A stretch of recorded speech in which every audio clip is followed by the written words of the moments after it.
Gracias por poner me gusta al video, por suscribirte y dar clic en la campana de notificaciones. Muchas gracias por tus comentarios. Nos enriquece mucho esta jornada bíblica anual. Muchos versículos bíblicos confirman claramente el poder que tiene la palabra de Dios. Hebreos capítulo 4, verso 12 dice lo siguiente: pues la palabra de Dios es viva y poderosa. Es más cortante que cualquier espada de dos filos. Penetra entre el alma y el espíritu, entre la articulación y la médula del hueso. Deja al descubierto nuestros pensamientos y deseos más íntimos. Santiago 1:21 dice así: así que quiten de su vida todo lo malo y lo sucio, y acepten con humildad la palabra que Dios les ha sembrado en el corazón, porque tiene el poder para salvar su alma. Si la Biblia confirma que tiene poder, ¿por qué nuestras vidas a veces presentan tan pocos cambios y transformación? Te explico. El Dr. Arnie Cole, gerente general de Vuelta a la Biblia y director de investigación y desarrollo para el Centro de Interacción con la Biblia, en un estudio del 2009, demostró científicamente cómo ese poder de la Biblia impacta favorablemente en las personas, sean hombres o mujeres, cuando éstas leen la Biblia 4 veces por semana o más. Este estudio reveló que cuando se lee la Biblia una vez, 2 veces o hasta 3 veces a la semana, no hace un impacto significativo en la vida de quien la lee. Ese poder de Dios no se experimenta, pero todo cambia cuando las personas se comprometen a leer la Biblia 4 veces a la semana o más. El resultado de sus investigaciones arrojaron que cuando se lee la Biblia por lo menos 4 veces a la semana o más, el sentimiento de soledad disminuye un 30%, el enojo disminuye un 32%, la amargura en las relaciones con esposo, hijos o alguna otra relación disminuye un 40%. Su estudio reveló que personas con luchas o tendencias al alcoholismo disminuyen un 57%. Los sentimientos de estancamiento espiritual disminuían hasta un 60%. El consumo o contacto con la pornografía disminuía un 61%.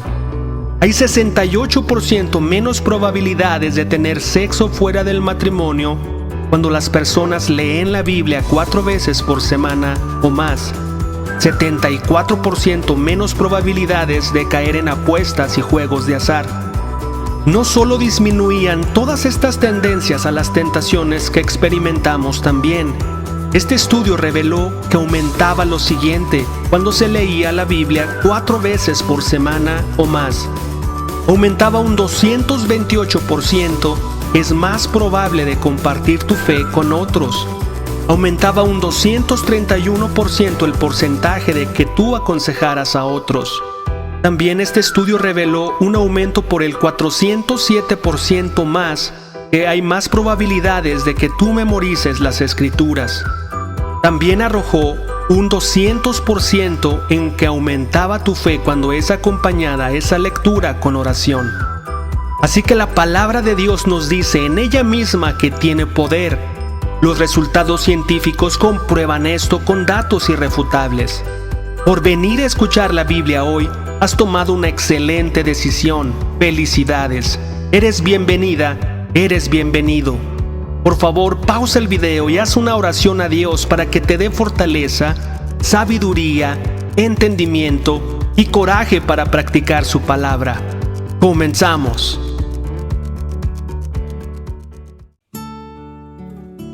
Primer libro de Crónicas, capítulo 23.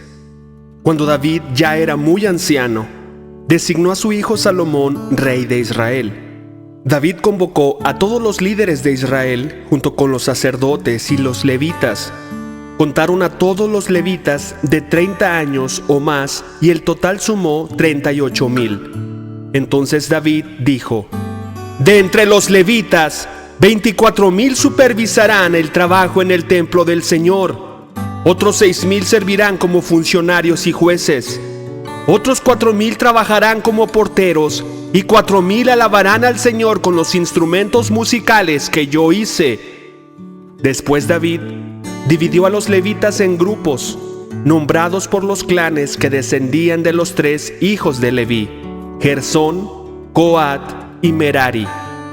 Los núcleos familiares de los gersonitas se identificaron por la línea de descendencia de Libni y Simei, los hijos de Gersón. 3 de los descendientes de Libni fueron Jehiel, el jefe de familia, Setam y Joel. 3 de los descendientes de Simei fueron Selomit, Asiel y Arán. Otros 4 descendientes de Simei fueron Jaat, Sisa, Jeús y Bería. Jaat fue el jefe de familia y Sisa le seguía. Contaron a Jeús y a Bería como una sola familia porque no tuvieron muchos hijos. 4 de los descendientes de Coat fueron Amram, Ishar, Hebrón y Uziel. Los hijos de Amram fueron Aarón y Moisés. Aarón y sus descendientes fueron apartados para dedicar lo que es sumamente santo, ofrecer sacrificios en la presencia del Señor, servir al Señor y pronunciar bendiciones en su nombre para siempre. En cuanto a los hijos de Moisés, hombre de Dios, se les incluyó en la tribu de Leví. Los hijos de Moisés fueron Gersón y Eliezer. Entre los descendientes de Gersón estaba Sebuel, el jefe de familia. Eliezer solamente tuvo un hijo, Rehabías, el jefe de familia. Rehabías tuvo muchos descendientes. Entre los descendientes de Ishar estaba Selomit, el jefe de familia. Entre los descendientes de Hebrón estaban Jerías, el jefe de familia, Amarías, el segundo, Jaasiel, el tercero, y Jecamán, el cuarto. Entre los descendientes de Uziel estaban Micaía, el jefe de familia, e Isaías, el segundo. Entre los descendientes de Merari estaban Mahli y Musi. Los hijos de Mahli fueron Eleazar y Cis. Eleazar murió sin tener hijos, solamente tuvo hijas. Sus hijas se casaron con sus primos, los hijos de Cis. 3 de los descendientes de Musi fueron Mahli, Eder y Jerimot. Estos fueron los descendientes de Leví por clanes, los jefes de los grupos de familia, registrados cuidadosamente por nombre. Cada uno debía tener 20 años o más para tener el derecho de servir en la casa del Señor. Pues David dijo: El Señor, Dios de Israel, nos ha dado paz, y Él vivirá siempre en Jerusalén. Ahora los levitas no tendrán que transportar el tabernáculo y su mobiliario de un lugar a otro. De acuerdo con las últimas instrucciones de David, todos los levitas de 20 años o más fueron registrados para servir. El trabajo de los levitas consistía en ayudar a los sacerdotes, los descendientes de Aarón, mientras servían en la casa del Señor. También se ocupaban de cuidar los atrios y los cuartos laterales. Ayudaban en las ceremonias de purificación y servían de muchas otras maneras en la casa de Dios. Estaban a cargo del pan sagrado que se colocaba sobre la mesa, de la harina selecta para las ofrendas de grano, de las obleas preparadas sin levadura, de los panes cocidos en aceite de oliva y de los demás panes. También eran responsables de verificar todas las pesas y medidas. Además, cada mañana y cada tarde se presentaban delante del Señor para entonarle canciones de agradecimiento y alabanza. Ayudaban con las ofrendas quemadas que se presentaban al Señor cada día de descanso, en las celebraciones de Luna Nueva y en los demás festivales establecidos. Un número requerido de levitas servía en la presencia del Señor siempre, siguiendo los procedimientos que se les había indicado. Por lo tanto, bajo la supervisión de los sacerdotes, los levitas vigilaban el tabernáculo y el templo, y llevaban a cabo con fidelidad sus responsabilidades de servicio en la casa del Señor. Primer libro de Crónicas, capítulo 24. Los descendientes de Aarón los sacerdotes, fueron organizados en grupos para el servicio. Los hijos de Aarón fueron Nadab, Abiú, Eleazar e Itamar. Pero Nadab y Abiú murieron antes que su padre y no tuvieron hijos, de modo que solo Eleazar e Itamar quedaron para seguir adelante con el sacerdocio. Con ayuda de Sadoc, quien era un descendiente de Eleazar, y de Ahimelech, quien era un descendiente de Itamar, David dividió a los descendientes de Aarón en grupos, de acuerdo a sus diferentes responsabilidades. Los descendientes de Eleazar se dividieron en 16 grupos y los de Itamar en 8, porque había más jefes de familia entre los descendientes de Eleazar. Todas las tareas se asignaban a los diversos grupos mediante un sorteo sagrado para no mostrar ninguna preferencia, ya que había muchos funcionarios capacitados que servían a Dios en el santuario entre los descendientes de Eleazar y los de Itamar. Semaías, hijo de Natanael, un levita, actuó como secretario y anotó los nombres y las responsabilidades en la presencia del rey, de los oficiales, del sacerdote Sadoc, de Ahimelech, hijo de Abiatar, y de los jefes de familia de los sacerdotes y de los levitas. Los descendientes de Eleazar y de Itamar se turnaban para echar suertes. La primera suerte le tocó a Joiarib, la segunda a Jedaías, la tercera a Harim, la cuarta a Seorim, la quinta a Malquías, la sexta a Mijamim, la séptima a Cos, la octava a Abías, la novena a Jesúa, la décima a Secanías, la undécima a Eliasib, la duodécima a Jaquim, la decimotercera a Upa, la decimocuarta a Jezebeab, la decimoquinta a Bilga, la decimosexta a Imer, la decimoséptima a Esir, la decimoctava a Afisés, la decimonovena a Petaías, la 20ª a Ezequiel, la 21ª a Jaquín, la 22ª a Gamul, la 23ª a Delaía, la 24ª a Maasías.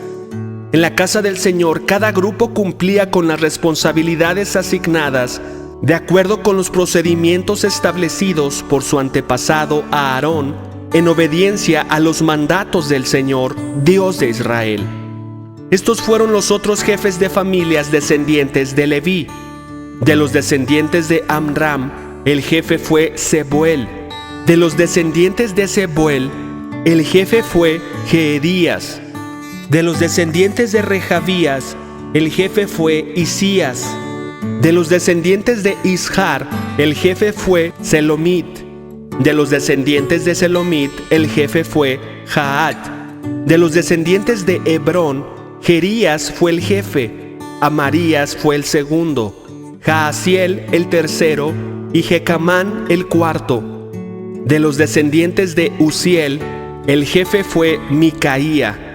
De los descendientes de Micaía, el jefe fue Samir, junto con Isías, el hermano de Micaía. De los descendientes de Isías, el jefe fue Zacarías. De los descendientes de Merari, los jefes fueron Mahli y Musi. De los descendientes de Jaasías, el jefe fue Beno.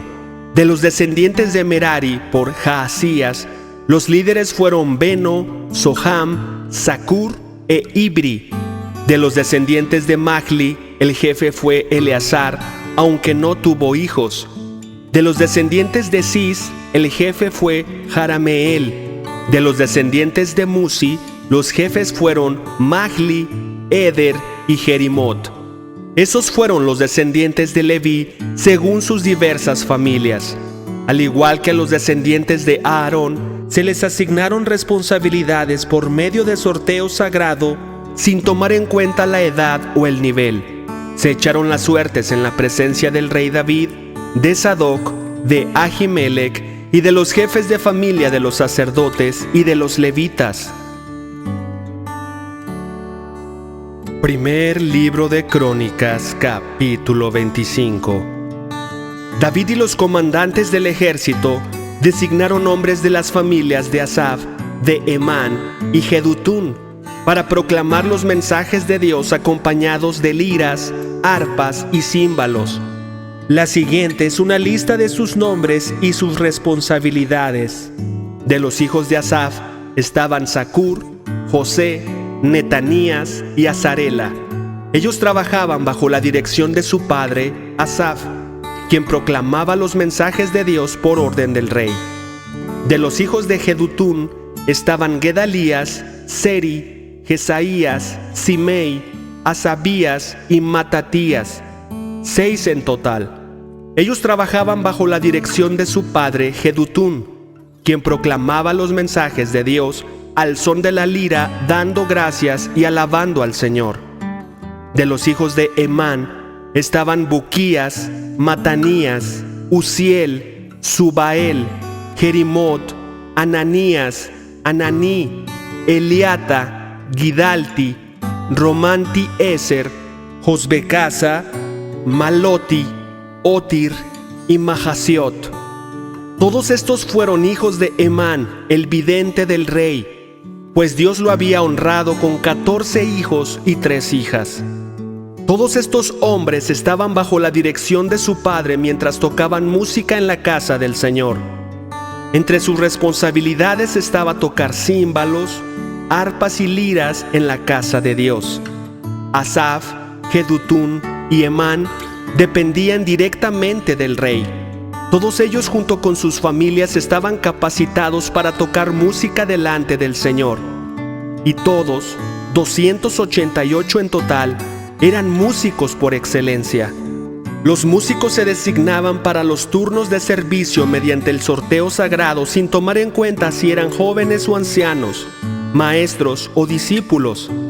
La primera suerte le tocó a José del clan de Asaf y a 12 de sus hijos y parientes. La segunda a Gedalías y a 12 de sus hijos y parientes. La tercera a Zacur y a 12 de sus hijos y parientes. La cuarta a Seri y a 12 de sus hijos y parientes. La quinta a Netanías y a 12 de sus hijos y parientes. La sexta a Buquías y a 12 de sus hijos y parientes.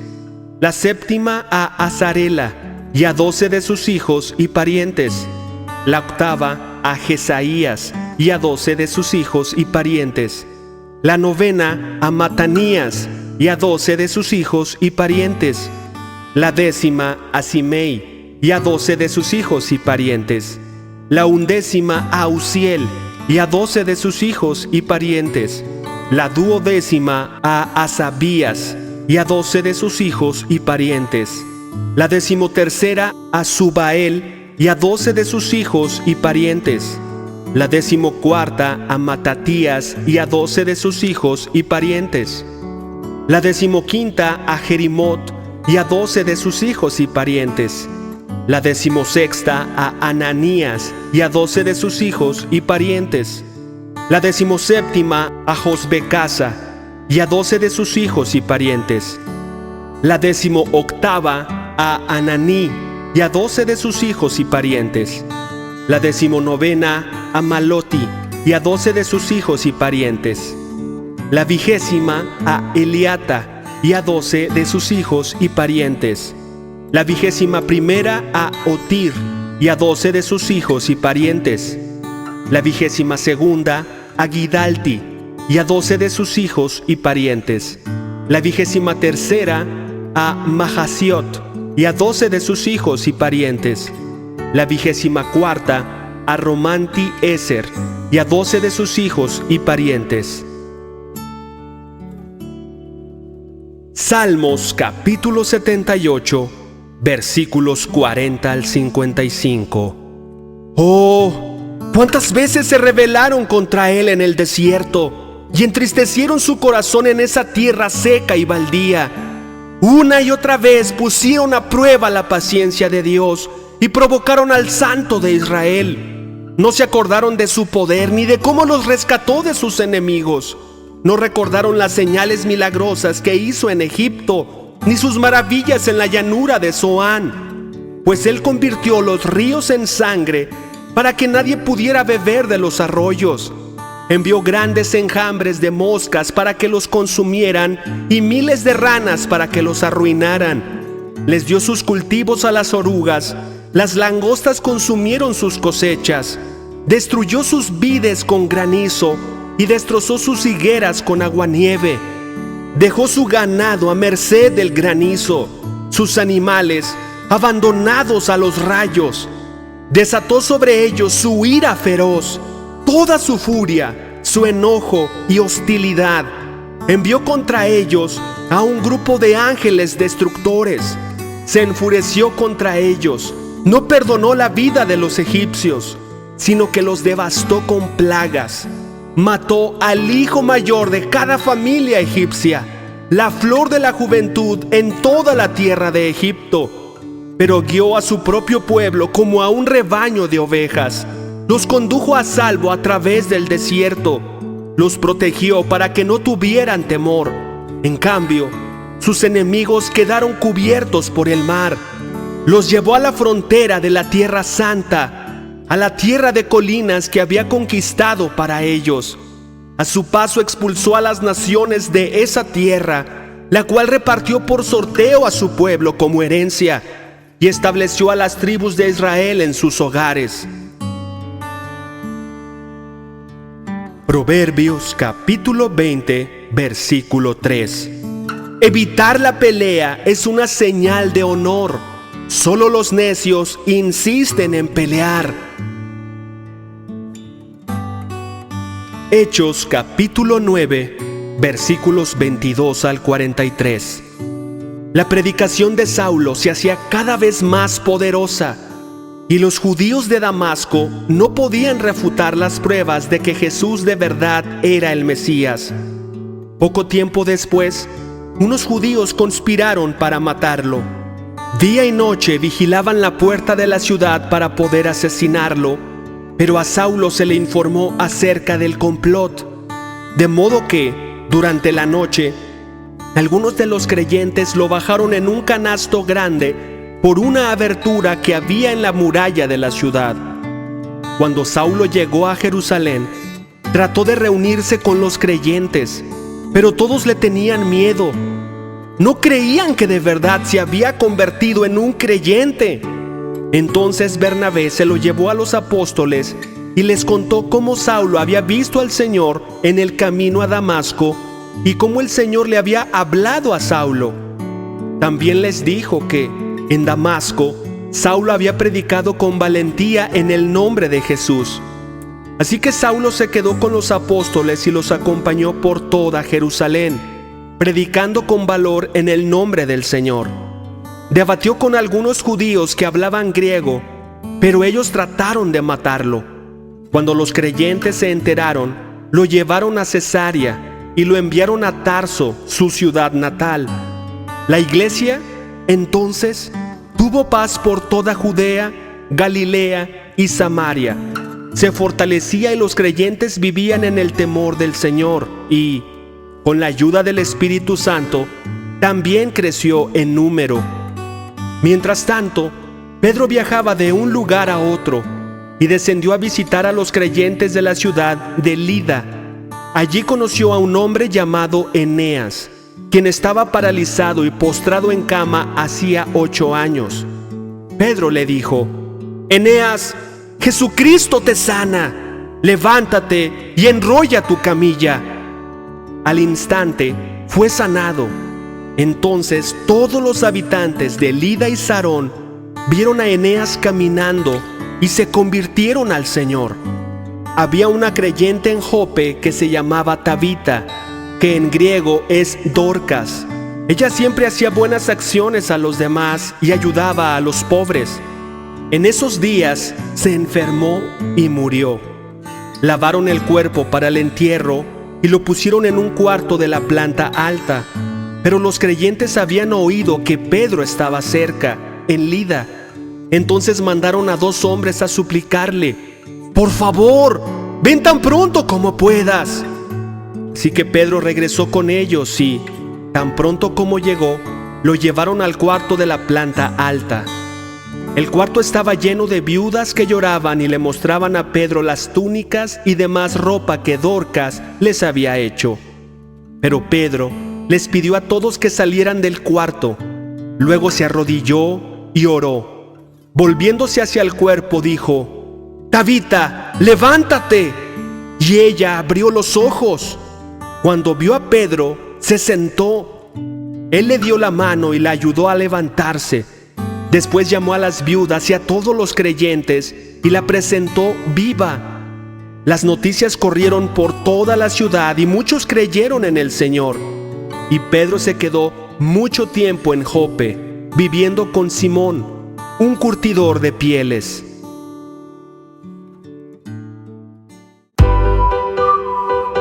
¿Has visto qué práctico, claro y directo es Dios con el ser humano? Él deja muy claro lo que le gusta y lo que le disgusta, lo que espera de ti y lo que Dios quiere hacer por ti y para ti. Pongo a tu disposición una increíble enseñanza de 9 principios básicos para que tú adquieras una relación con Dios de manera personal, para que tú mismo o tú misma puedas encontrar las respuestas a tus inquietudes a través de la Biblia. Hay veces que no sabemos cómo buscar o por dónde empezar. Solo sabemos que queremos tener un encuentro verdadero y real con Dios. Muchas veces le decimos: «Dios, ¿existes? Quiero conocerte». Esta increíble enseñanza de los 9 principios básicos fueron la respuesta para mí y serán la respuesta para ti. Esta enseñanza es presencial o virtual. Yo estoy en Guadalajara, pero tengo amigos por todo México y amigos por todo el mundo que estarían encantados de enseñarte estos 9 principios básicos. Es de manera personal porque es a tu ritmo, es respondiendo a tus dudas, no las de otro, tratando específicamente áreas de tu vida y de tu corazón. Solo necesitas tu Biblia, tiempo y las ganas de tener un encuentro con Dios. Es totalmente gratuito. Tenemos que dar de gracia lo que hemos recibido de gracia.